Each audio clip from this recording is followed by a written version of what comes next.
خدا کی قدرت کی عجب نشانی ہے۔ گولڈن پلور ایک پرندہ ہے جو اپنی ہجرت کی وجہ سے مشہور ہے۔ یہ ہر سال امریکی ریاست الاسکا سے ہوائی کے جزیرے کی طرف پرواز کرتا ہے۔ اس کی یہ طویل پرواز 4000 کلومیٹر اور 88 گھنٹوں پر محیط ہوتی ہے۔ راستے میں یہ کہیں نہیں ٹھہرتا، جس کی وجہ یہ ہے کہ راستے میں نہ ہی کوئی جزیرہ ہے اور نہ ہی کوئی قیام گاہ، اور اس کے راستے میں صرف سمندر ہی سمندر ہے۔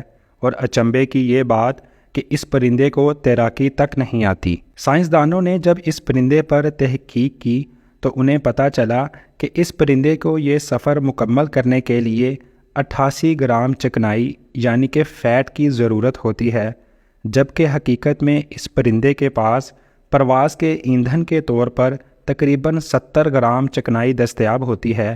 اب ہونا تو یہ چاہیے تھا کہ یہ پرندہ 800 کلومیٹر پہلے ہی سمندر میں گر کر مر جائے، لیکن یہ کیسے پہنچتا ہے، اس کا جواب ششدر کر دینے والا ہے۔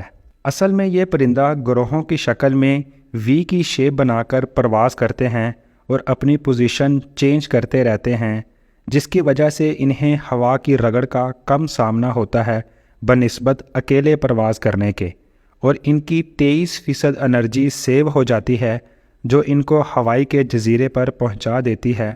6 یا 7 گرام چکنائی ان کے پاس ریزرو فیول کی صورت میں موجود ہوتی ہے، جو ہواؤں کا رخ مخالف ہونے کی صورت میں ان کے کام آ جاتی ہے۔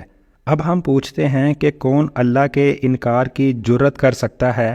ایک پرندہ یہ کیسے جان سکتا ہے کہ اس کو اس سفر کے لیے کتنی چکنائی درکار ہے؟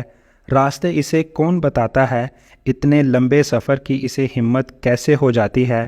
اور چکنائی کے استعمال کا اسے کیسے اندازہ ہو سکتا ہے؟ اور یہ کہ اس کو کس نے بتایا کہ وی کی شیپ میں سفر کرنے سے وہ کیسے انرجی سیو کر سکتا ہے؟ بے شک یہ میرے اللہ ہی کی قدرت ہے کہ جس کی قدرت میں زمین و آسمان کی ہر چیز سمائے ہوئے ہے۔